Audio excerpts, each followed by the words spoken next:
these are billion-dollar companies, and then you talk to the CFO, and the CFO is obviously going to be very skeptical. How do I know this is going to work? And that's the other very, very smart thing which I think Sachin did.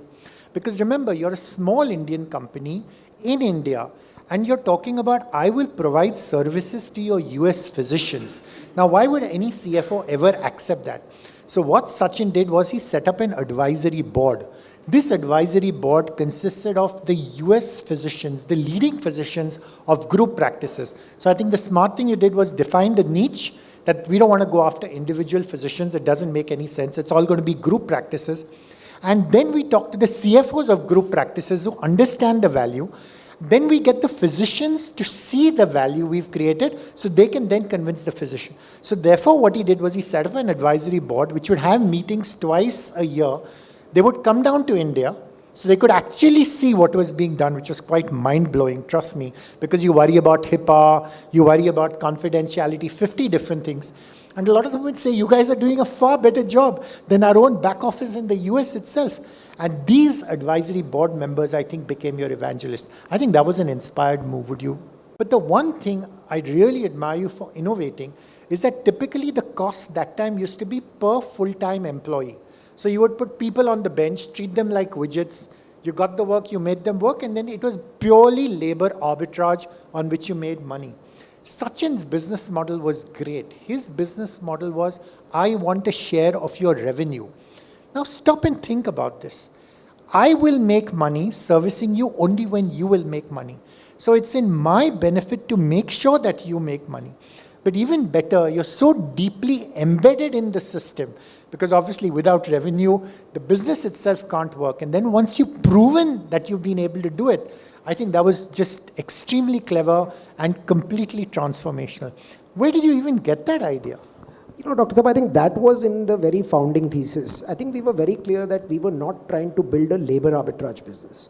We were trying to build an outcome arbitrage business. And what were the outcomes that we were trying to have? We wanted to do the tasks that cost the physicians in the US $225 billion. We wanted to do those tasks better, cheaper, faster. Not cheaper, but in that order, better, cheaper, faster.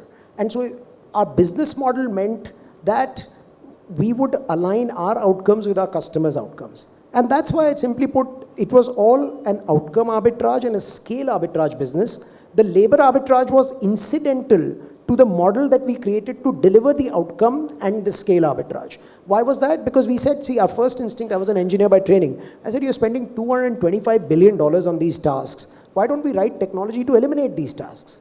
Why should there be these tasks? Then we realized that the healthcare industry in the US is the only industry that I have seen in the world where technology had been written to make the users less productive versus making them more productive. So technology had not served its purpose.